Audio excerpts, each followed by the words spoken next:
운명이라고 하는 것이 과연 있느냐 하는 것은 우리들의 오랜 논쟁거리였습니다. 운명이란 우리 인간들의 보는 결코 바꿀 수 없는 어떤 불가항력적인 힘을 뜻합니다. 우리 기독교에선 운명론이라든가 사주팔자 같은 것은 믿지를 않습니다. 그렇다고 운명적인 것까지 없다고는 말하지 않습니다.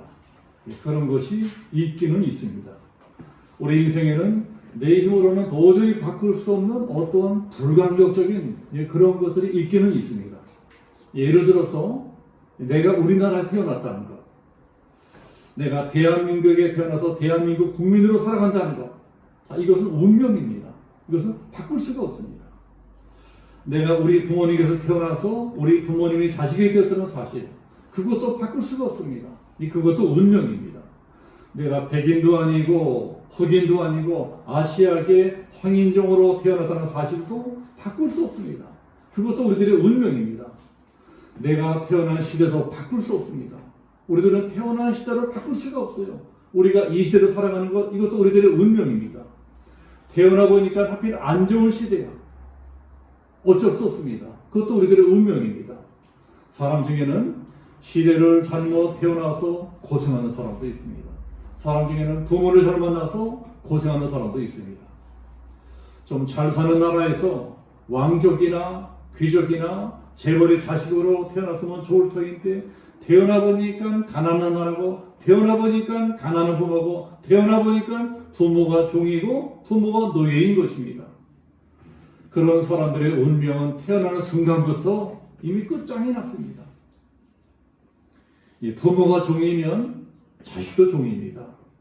종으로 태어났으면 평생을 종으로, 평생을 노예로 살아가야 됩니다.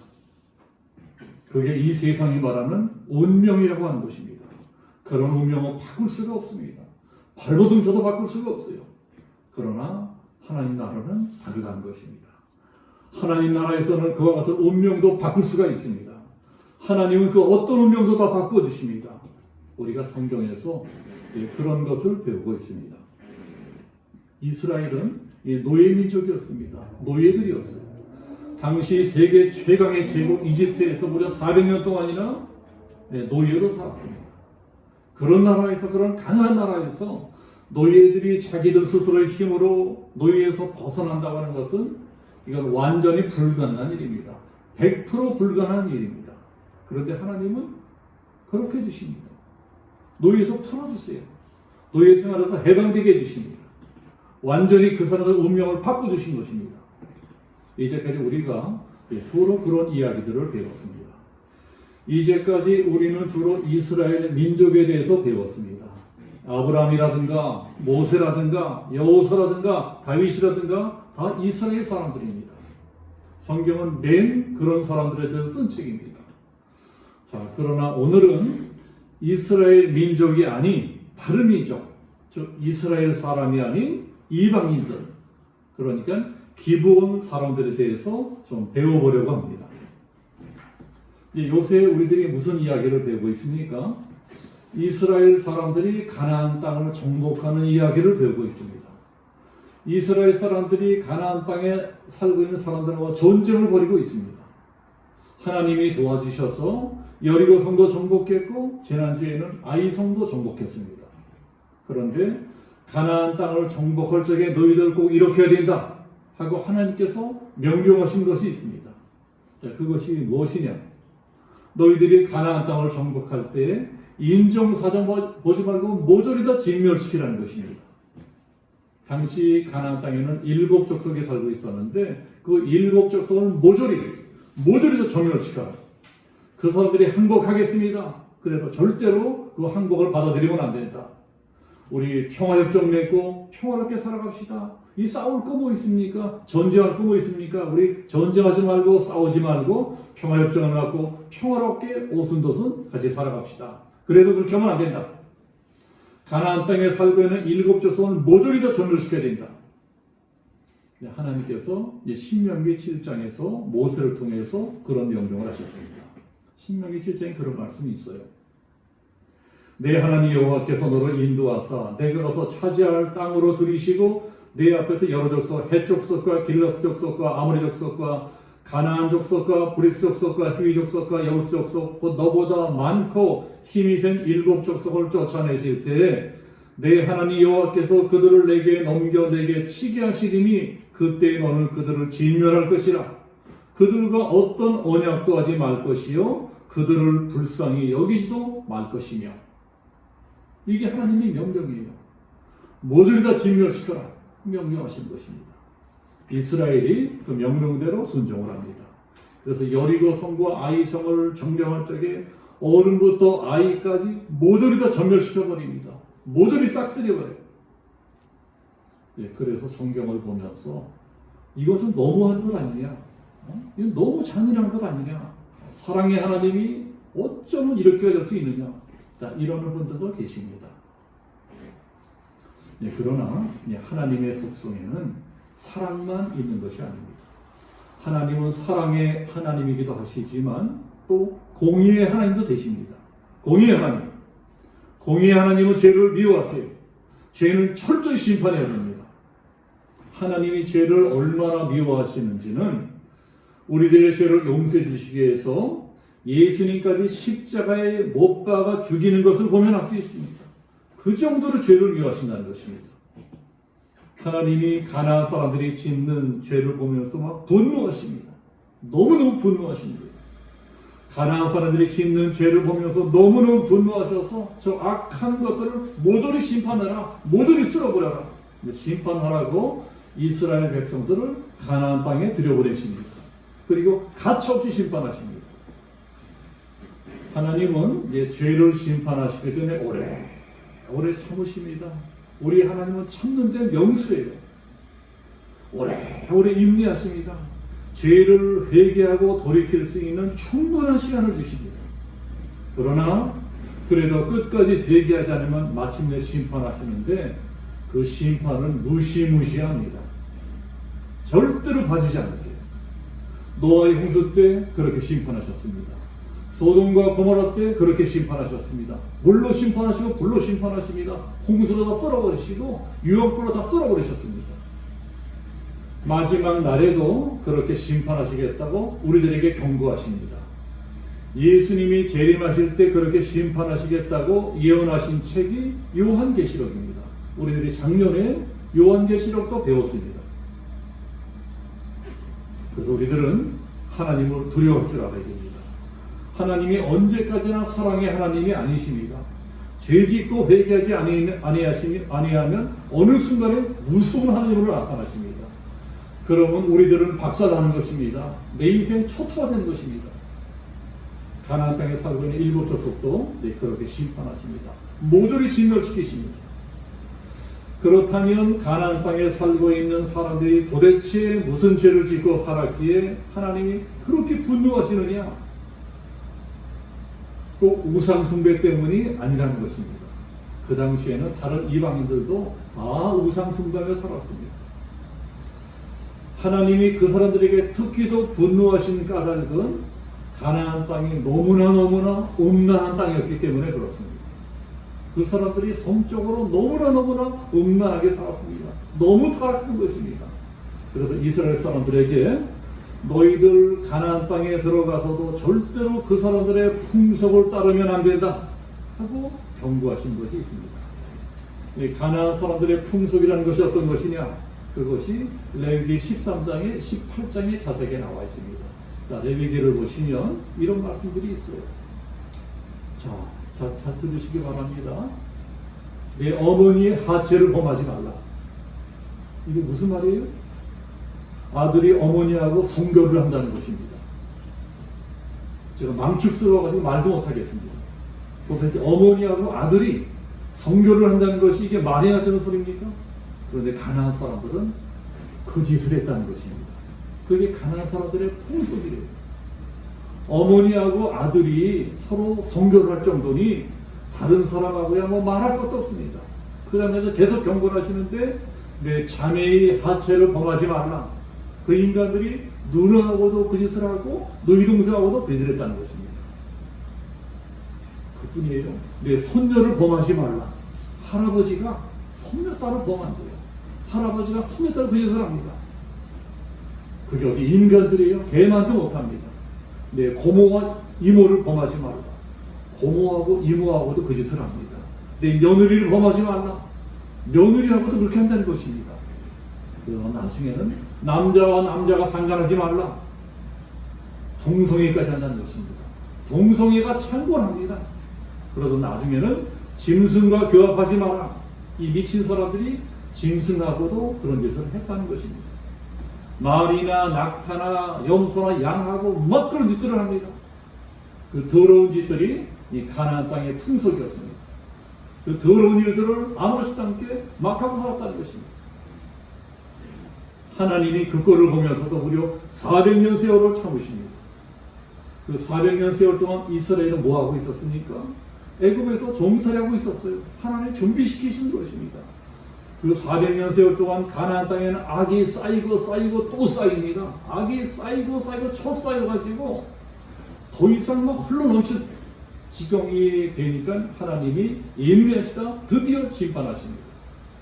종살이하던 이스라엘 백성들을 애굽에서 해방시켜서 가나안 땅을 치게 하십니다. 저 더러운 것도 너희들이 다 심판해라. 가나안 땅에 살고 있는 7 족속 너희들이 다 진멸시켜라. 하나님이 심판하실 적에는 무섭게 심판하십니다. 1점 그 어떤 자비도 없으십니다. 항복해도 받아주지 마라. 평화협정을 잡아도 1점 받아주지 마라. 7 족속을 모조리 싹쓸이해야 된다. 다 진멸시켜야 된다. 오늘 성경에 나오는 족속이 기브온 족속입니다. 이 기브온 족속도 가나안 땅에 살고 있는 족속 중에 한 족속이에요. 그러니 당연히 기브온 족속도 멸망당해야 됩니다. 기브온 족속도 멸망당하기로 예정되어 있는 족속이에요. 그게 그 사람들의 운명입니다. 자, 그런 걸 기브온 사람들이 벌써 정보를 다 들어서 알고 있어요. 우리 가나안 사람들은 항복해도 안 받아준다더라. 1절 평화협정도 안 맺어준다더라. 자, 그렇다면 길은 하나밖에 없습니다. 목숨 걸고 싸워야 돼요. 그러나 기브온 족속은 가나안 족속 중에 제일 약한 족속입니다. 제일 힘이 약한 족속입니다. 여리고 성도 멸망당하고 아이 성도 멸망당했는데 지까지 것들이야. 저희들이야 뭐 말할 것도 없습니다. 전쟁이 벌어지자마자 바로 전멸당할 것입니다. 다 죽을 것이 뻔합니다. 그러니 살 길이라고는 무조건 항복하는 길밖에 없습니다. 항복해야 살아납니다. 그런데 문제는 이스라엘이 그 항복도 받아주지를 않는다는 것입니다. 항복도 받아주는 거 다 진멸시켜버려요.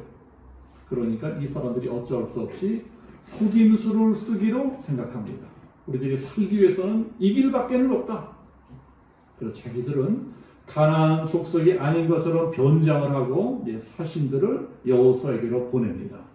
자, 그것이 우리가 오늘 본 성경 9장 4절 5절 같습니다.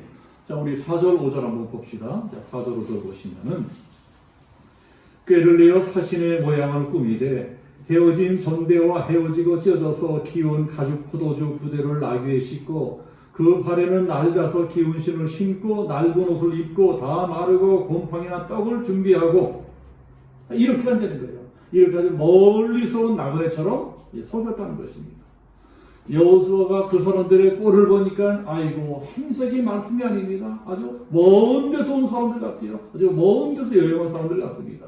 그래서 그대들은 어디서 온 족속들인고 하고 물어보니까 우리들은 여기서 아주 멀리 떨어진 데 사는 사람들인데 이스라엘의 소문을 듣고 왔습니다. 이스라엘은 너무나 대단한 나라라고 들었습니다. 이스라엘은 너무나 위대한 나라라고 들었습니다. 그래서 자, 우리들은 이제부터 당신들의 신하가 되려고 왔습니다. 우리나라는 이제 당신들의 신하 나라가 되고 조공을 바치는 나라가 되겠습니다.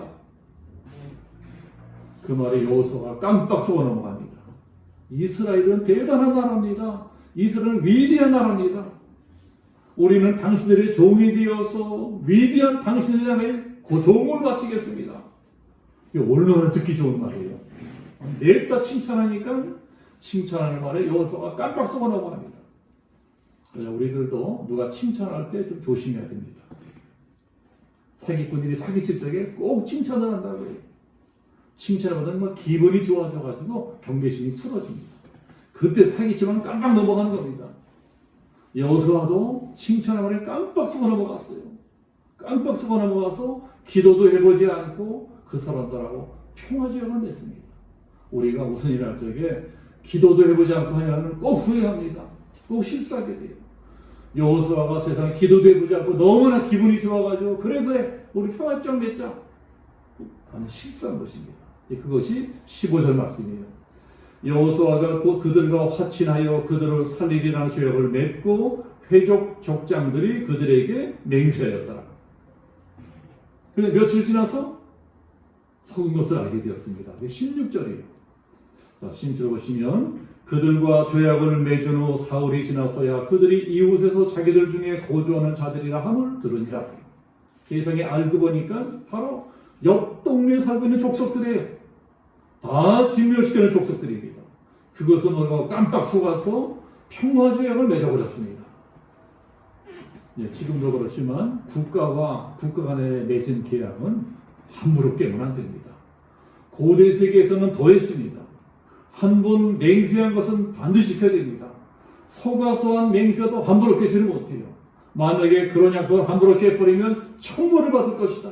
고대 세계 사람들은 그렇게 믿었습니다. 그러니까 이것을 어떻게 하느냐? 이것을 어떻게 하느냐? 여호와가 고민을 합니다. 그리고 20절 보시면 우리가 그들에게 맹세한 맹약으로 말미암아 진노가 우리에게 임할까 하노니 이렇게 행하여 그들을 살리라 하고 그래도 약속은 지켜야 하지 않겠느냐? 그러나 대신에 이렇게 하자. 저놈들을 살려주는 대신에 아예 우리들의 종을 삼아버리자. 그리고 이놈들 너희들이 왜 우리를 속였느냐? 야단치면서 이렇게 명령을 합니다. 그것이 23절이에요. 23절 보시면 그러므로 너희가 조절을 받나니 너희가 대를 이어 종이 되어 다 내 하나님의 집을 위하여 나무를 패며 물을 깃는 자가 되게 하리라 하니 너희들을 다 너희를 사버리겠다. 이때부터 기드온 족속은 이스라엘의 종이 됩니다.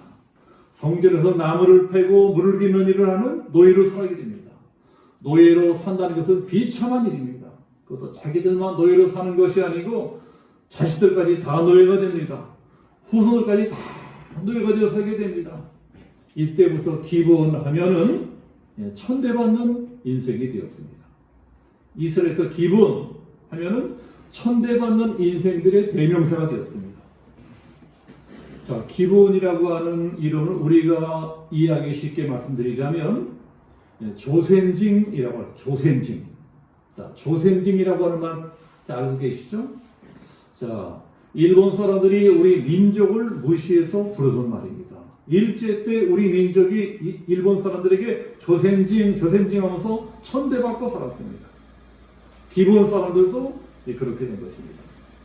이스라엘 사람들에게 기브온 사람들은 조센징 같은 사람들이었어요. 저기 기브온 간다. 이것은 조센징 간다. 이런 말이에요. 기브온 족속의 어린아이가 길을 가면 저기 기브온 간다 하고 이스라엘들이 침 뱉고 돌 던지고 욕을 했습니다. 조롱을 했어요. 기브온이 조센징이에요. 기브온이라고 하는 이름은 이렇게 이스라엘에서는 멸시 천대받는 이름의 대명사가 되었습니다. 그런데 앞으로 성경을 잘 보시면 이상하게 기브온이라고 하는 이름이 바꾸어지는 때가 나옵니다. 이 성경을 잘 봐야 됩니다. 어느 때부터인가 이스라엘 사람들이 더 이상 기브온 사람들을 기브온이라고 부르지 아니하고 느디님이라고 부릅니다. 느디님. 기브온이라고 하는 이름이 느디님으로 바꾸어집니다. 자, 느디님이 무슨 뜻이냐? 성전에 주어진 사람이다. 그러니까 성전에 남은 사람이다. 그러니까 이런 뜻이에요. 성전에 바쳐진 사람이다. 그러면 이것이 좋은 뜻일까요? 나쁜 뜻일까요? 물론 좋은 뜻입니다. 존경한다는 의미까지 들어있습니다.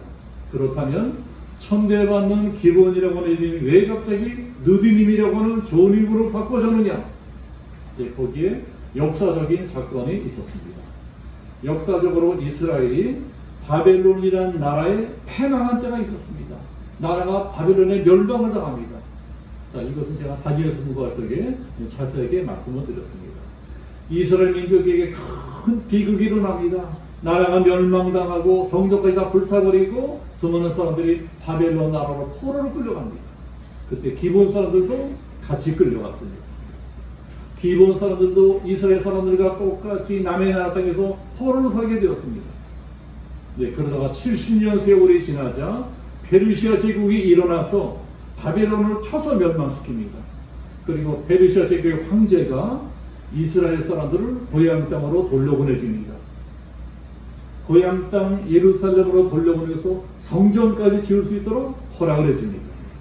그때 이스라엘 사람들은 당연히 돌아옵니다. 자기 나라니까 자기 고향에 당연히 돌아오죠. 제사장들도 돌아오고 왕족도 돌아오고 귀족도 돌아오고 백성들까지 다 돌아옵니다. 그러나 기브온 사람들은 후퇴어 돌아갈 필요가 없습니다. 아니, 왜 돌아가? 돌아가봤자 여전히 기브온입니다. 돌아가봤자 여전히 조센징입니다. 돌아가봤자 여전히 천대받고 구원받는 인생입니다.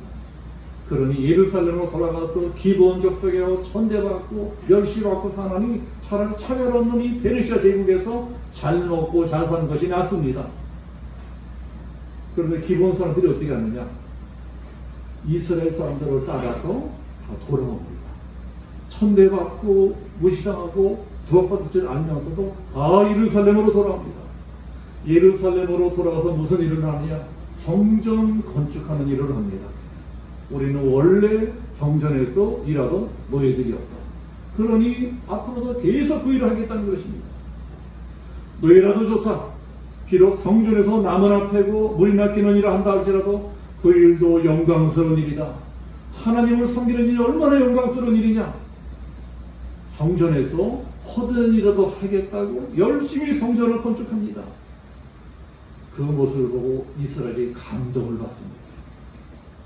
그것이 느헤미야서 3장에 나와 있어요. 느헤미야서 3장을 보시면 이런 말씀이 있습니다. 느헤미야 3장에 성전 건축한 사람들이 쭉 기록한 것이 나오는데 거기에 기브온 사람들의 이름도 나와 있습니다. 그 다음은 기브온 사람 몰라다와 베로도 사람 야돈이 강서쪽 총독의 광활에 속한 기브온 사람들 및 미스바 사람들과 더불어 중서였고, 기브온 사람들이 헌신적으로 성전 건축하는 일을 함께 했다는 것입니다. 이스라엘이 감동을 먹습니다. 그리고 그때부터 더 이상 기브온이라고 부르지 않습니다. 더 이상 조센징이라고 부르지를 않아요. 기브온이라고 부르는 대신에 느디님이라고 부릅니다. 저 사람들은 느디님이다. 저 사람들은 성전에 주어진 사람들이다. 저 사람들은 성전에 남은 사람들이다. 저 사람들도 우리하고 똑같은 하나님의 백성들이다. 역사적으로 그때부터 기브온 사람들도 이스라엘 사람들이 됩니다. 이스라엘과 똑같은 정통 유대인이 되는 것입니다. 그러나 원래 기브온 사람들의 운명은 어떤 운명이었습니까? 하나님이 가나안 족속은 다 진멸해라 명령할 때부터 그 사람들의 운명은 정해졌습니다. 다 심판받고 멸망당한 운명이었습니다. 그게 그 사람들의 운명이었습니다. 그런데 그 사람들의 운명이 바꿔집니다. 하나님이 멸망시키기로 작정한 운명이 마땅히 멸망을 당해야 되는데 멸망당하지 않고 살아나는 것입니다. 어떻게 살아나게 됩니까? 하나님께 항복을 해요. 기브온 족속은 가나안 7족속 중 유일하게 항복한 족속입니다. 다른 족속들은 절대로 항복하지 않습니다. 바락바락 악쓰면서 끝까지 싸웁니다. 그러나 기브온은 여호수아에게 항복합니다.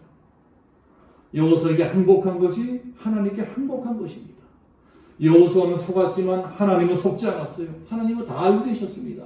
하나님이 속아주신 것입니다. 하나님이 속아주시고 그 사람들의 항복을 받아주시고 그 사람들을 살려주신 것입니다. 여기에 만고불변의 진리가 있습니다.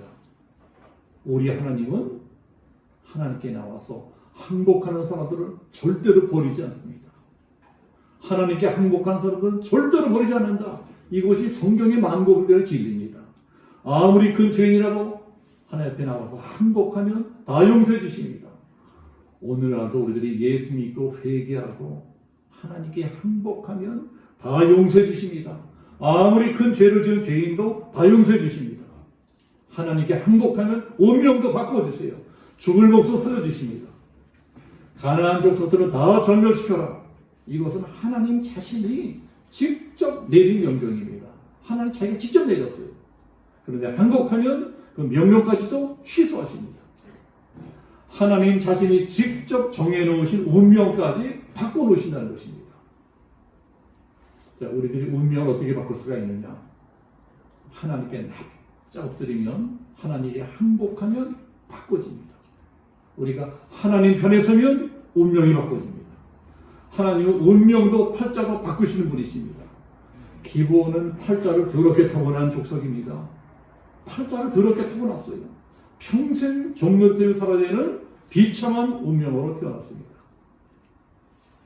지금 이 시대에도 그런 사람들이 많이 있지 않습니까? 옛날에는 개천에서 용났다는 말이 많이 있었습니다. 정말 옛날에는 개천에서 용난 사람들이 많이 있었어요. 그러나 요새는 개천에서 용나는 일은 거의 불가능합니다. 가난뱅이 부모 만나면 자식도 평생 가난뱅이로 살아야 됩니다. 요새는 의사 집안에서 의사 나오고, 판사 집안에서 판사 나오고, 교수 집안에서 교수 나오는 세상입니다. 못 배우고 가난한 부모에서 태어나면은 아무리 용수고 애써도 신분 상승하는 일은 거의 불가능합니다. 죽을 것에도 평생 내 집 한 칸 장만하기 어려운 골 때리는 세상이 되었습니다. 평생 고생해도 가난을 모면하는 거예요. 요새 젊은 사람들은 더하죠. 젊은 사람 다 포기하고 살아간대요. 연애도 포기하고, 결혼도 포기하고, 애 낳는 것도 포기하고, 그러고 살아간다고 합니다. 삼포시대래, 삼포시대. 그래서 젊은 사람들이 말하는 이생망이라는 말이, 이생망. 그래서 이생망이라는 말이 뭔 말인가 했더니, 이번 생은 망했다. 이게 이생망이래요. 이번 생은 폭망했다. 다 포기하고 살아갑니다. 내 팔자가 내 운명이다. 근데 오늘 성경 보면 기본은 바꿔집니다. 팔자도 운명도 다 바꿔집니다. 어떻게 해서 바꿔져요? 충성해서 바꿔졌습니다. 하나님 일에 충성했더니 운명이 바꿔집니다. 뭐 대단한 일에 충성한 것도 아닙니다. 성전에서 장작 패고 물 깃고 그따위 일에 충성했더니 하나님께서 그 사람의 운명을 바꿔주십니다. 좋은 노릇하고 살던 인생들이, 천대받고 멸시받던 인생들이 존경받는 사람으로 바꿔집니다. 느드림이 되는 거예요. 작은 일에 충성했더니 별벌 없는 일이라도 하나님 일에 충성했더니 때가 참에 인생을 바꿔주시고 운명을 바꿔주십니다. 자식들 후손까지 다 축복해 주십니다. 이스라엘이라고는 영광스러운 이름을 주십니다. 작은 일에 충성하면 하나님은 우리들의 운명도 바꿔주십니다. 우리 인생도 바꿔주세요. 우리 자녀들, 우리 후손들 미래까지 바꿔주십니다. 성경은 매일 그런 사람들 이야기입니다. 이스라엘의 초대 왕인 사울도 작은 일에 충성해서 복을 받은 사람입니다. 아버지가 나귀 새끼를 잃어버렸어요. 그래서 아들인 사울에게, 얘야, 내 나귀 새끼 좀 찾아다오 했더니 이 아들이 아버지의 나귀를 찾겠다고 산으로 들러 5만 대를 다니면서 죽을 둥살둥 나귀를 찾습니다. 성실하게 나귀를 찾아요. 충성스럽게 아버지의 명령을 지키려고 합니다. 하나님께서 그런 사울을 주목해 보십니다. 그 보잘것 농사꾼을 주목해 보시다가 저놈에게 이 나라를 맡기면 최소한 내 백성들을 잃어버리지는 않겠구나, 성실하게 내 백성들을 섬기겠구나 하고 왕으로 삼아주세요. 그 사람이 이스라엘 초대왕 사울입니다. 자, 두 번째 왕 다윗도 마찬가지예요. 두 번째 왕 다윗도 아버지께서 너는 막내아들이니까 다른 일 하지 말고 양이나 쳐라. 그 들판으로 벌써 양을 치게 합니다. 양 치는 거는 오늘날이나 옛날이나 별 보는 일입니다. 천한 일이에요. 그런데 다윗이 너무나 충성스럽게 양을 치는 것입니다. 너무나 충성스럽게 아버지의 말을 잘 듣습니다. 양을 치는데 사자하고 싸웁니다. 목숨 걸고 싸우는 거예요. 양을 찾아옵니다. 늑대하고 하면 늑대하고 싸웁니다. 죽기 살기로 싸워서 양을 찾아옵니다. 하나님이 그 작고 비천한 일을 열심히 충성스럽게 하는 다윗을 주목해 보십니다. 저놈에게 내 백성을 맡기면 내 백성을 잃어버리지 않겠구나. 마침내 그 천한 목동 다윗을 왕으로 삼아주시는 것입니다. 그것이 이스라엘 두 번째 왕 다윗 왕입니다. 이 사람들은 다 작은 일에 별볼이 없는 일에 충성해서 최고의 축복을 얻었습니다. 하나님은 우리들도 대단하고 엄청난 일을 해야 주목해 보시는 것이 아닙니다. 오히려 조그만 일, 별볼일 없는 일, 남들이 시시하게 거들떠보지 않는 일, 그런 일을 누가 보든 안 보든 충성스럽게 하면 하나님이 저놈 봐라 주목해서 보신다는 것입니다. 기본적석도 마찬가지예요. 기본적석도 지극히 작은 일에 충성해서 운명이 바뀐 사람들입니다. 기껏 하는 일이라고는 성전에서 장작 패고 물 끼는 일이에요. 그런 일이나 왜 살았습니다. 몇십 대 받고 살았어요. 그런데도 하나님의 집을 떠나지 않습니다. 절대로 성전을 떠나지 않아요. 그 별볼이 없는 일을 하면서도 구원받으면서도 몇십 대 받아 충성스럽게 일합니다. 하나님이 그런 모습을 주목해 보십니다. 그리고 때가 참에 그 사람들의 인생을 바꿔주십니다. 멸시천대 받던 그 별볼이 없는 인생들을 존귀한 인생으로 바꿔주신 것입니다. 지극히 작은 일에 충성하면 우리들의 운명도 미래도 우리들의 신분도 바꿔주신다. 오늘 성경에 두 가지 교훈을 주고 있습니다. 오늘 성경이 가르치는 중요한 두 가지 교훈, 이 교훈을 우리들이 명심하고 살아야 되겠습니다.